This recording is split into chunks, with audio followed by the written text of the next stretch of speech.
이번에는 등비 수열의 극한이라는 거야. 자, 수열은 수열인데 그 수열이 등비 수열이야. 등비 수열이라는 건 일반항이 AR의 n-1승이라고 해서 자, 일정한 숫자 r을 곱해가는 수열이지. 자, 이런 수열에 대해서 n 값을 무한대로 보낸다라고 생각을 해봐. 자, 그럼 얘는 굉장히 심플해. 자, 왜냐면 초항 A에다가 R을 막 곱해. 그럼 n이 무한대로 간다는 얘기는 R을 무한대로 곱해보겠다 그 말이겠지. 그럼 결국 봐봐. R이란 숫자가 만약에 절대값이 1보다 커. 여기가 뭐 음수 양수는 중요하지 않아. 절대값이 1보다 크다는 얘기는 어쨌든 A값이 점점점 커진다는 거지. 그게 플러스 무한대로 커지든 마이너스 무한대 쪽으로 가든 중요하지 않지. 중요한 건 값 자체가 점점점점 커진다는 거야. 그럼 얘가 R이 플러스면 플러스 무한대, R이 마이너스면은 뿔마 나오면서 어쨌든 얘는 무조건 발산하는 형태가 될 수밖에 없어. 그런데 공비 R이 절대값이 1보다 작아. 이것도 마찬가지. 플러스 2분의 1이든 마이너스 2이든 상관없어. 어쨌든 그러면은 결국 절대값 R이 1보다 작으면 A에다가 곱하면 곱할수록 점점 더 작아지겠구나라는 거 알겠지? 그럼 작아지다 보면은 n을 무한대로 가는 거잖아. 그럼 A에다가 무한대로 곱한다는 뜻인 거라고. 그럼 결국 얘는 0으로 수렴하겠구나라는 사실을 알겠지.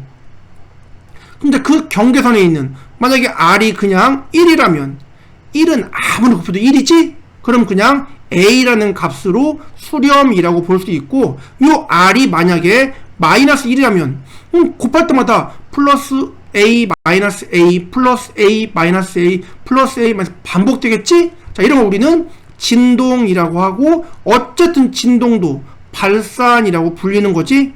따라서 자, 공비가 존재하는 등비 수열의 극한이라는 거는, 자, 공비의 범위가 이 범위라면 0으로 1이면 A란 값으로 수렴을 하고 그 외에는 무조건 발산하는구나 라고 할 수 있겠지. 자, 이렇게 공비의 범위를 가지고 수열 자체가 수렴하는지 발산하는지 알 수 있는 게 등비 수열의 극한이야. 따라서 등비 수열이 수렴하도록 한다면은 공비가 마이너스 1부터 1까지 이게 절대값 R이 1보다 작다지? 그 다음 R이 1일 때 얘가 바로 등비 수열의 수렴 조건이라고 불리는 거다.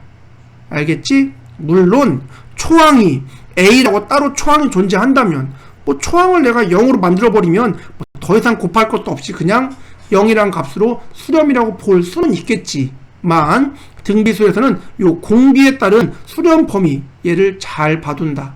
알았죠? 이게 등비수열의 극한이야. 그럼 넘겨봐. 자, 필수 유형 8번 보자. 자, 얘 같은 경우에는 3의 n승 더하기 2의 n 더하기 1승 3의 n 더하기 1승 빼기 2의 n승인데, 첫째 n이 무한 들어가면 어쨌든 분모 발산 분자 발산인 건 알겠지? 얘는 그냥 무한대분의 무한대 꼴이라고 봐주면 돼. 그러면 분모에서 3의 n승이 빨리 커질까 2의 n승이 빨리 커질까? 당연히 3의 n승이지. 왜? n이 1, 2, 3 이런 게 아니라 뭐 10만 100만 1000만이거든. 그럼 지금은 2하고 3이겠지만 나중에 가서는 어마어마한 차이 난다고. 그럼 결국 분모는 3의 n승이 최고차의 역할을 해주는 거고, 분자도 3의 n승이 최고차의 역할을 해준다. 그러면 둘이 똑같이 3의 n승 3의 n승 맞춰주면은 플러스 1이 3으로 나오겠지? 따라서 1분의 3인 3으로 수렴한다 라고 봐주는 거야. 되니? 이렇게 등비수열도 마찬가지. 무한대분의 무한대꼴은 이번에는 지수를 일치시키고 앞에 개수를 읽어주는 거지. 자, 얘 같은 경우에는 볼 것도 없이 뒤가 더 빨리 커지니까 마이너스 붙은 무한대구나 라고 보면 되겠지? 어쨌든 발산하는 거야.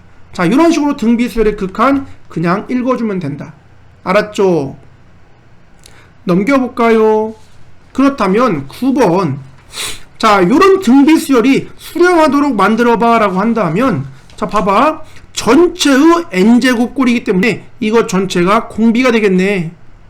그래서 2분의 x제곱 마이너스 x라는 게 마이너스 1보단 크고 1보다 작거나 같다면 요 범위에 들어가는 x를 여기다 대입하면 공비가 수렴 범위 안에 들어가 그 말이겠지?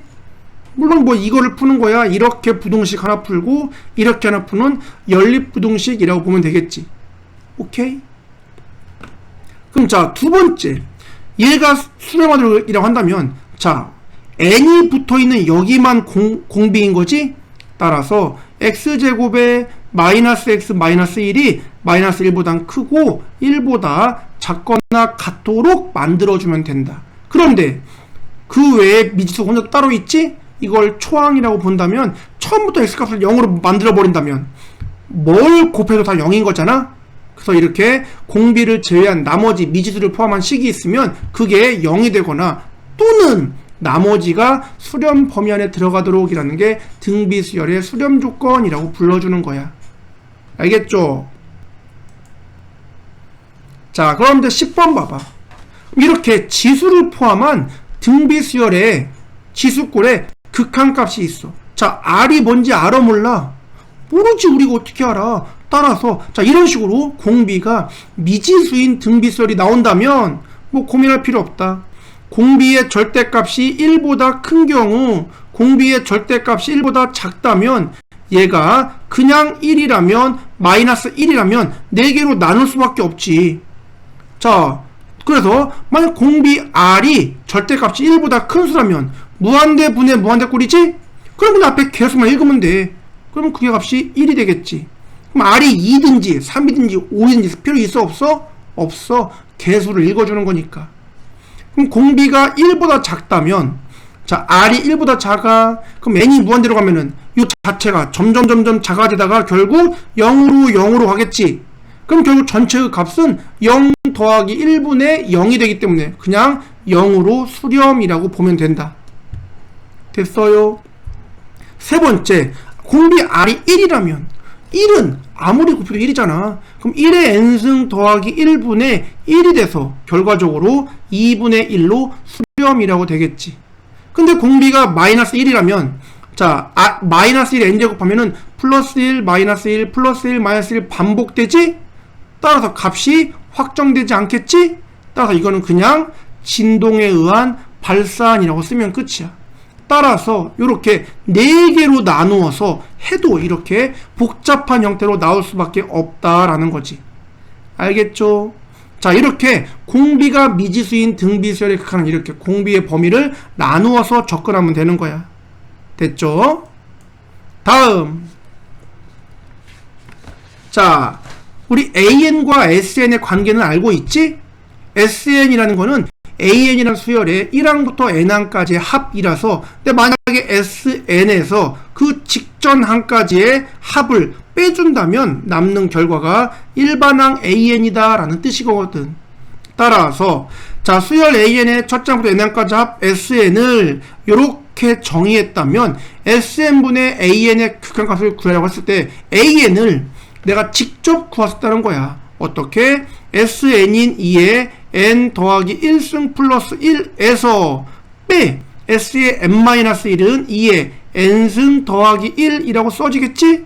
그러면 어차피 더하기 1 지워지면서 2의 n 플러스 1은 2 곱하기 2의 n제곱이거든. 그럼 2의 n제곱으로 묶어내면 2 빼기 1이라서 1만 남겠지? 그러므로 이게 an이구나 라고 볼 수 있겠네. 따라서 sn 자리에 2의 n 더하기 1승 플러스 1을 an 자리에 그냥 얘를 넣어주고 극한시켜줘 봐라 그 말이겠지? 그러면 분모 분자 무한대분의 무한대꼴 지수 2의 n제곱이라고 일치시키면 2분의 1 남겠지? 그래서 2분의 1로 수렴한다 라고 볼 수 있는 거야. 자, 이런 식으로 뭐 SN이 같이 쓰이더라도 AN 찾아서 극한시킬 수 있는 거지. 자, 이렇게 등비수열의 극한꼴은 공비의 범위를 가지고 극한값을 구한다라는 게 끝이다. 알았지?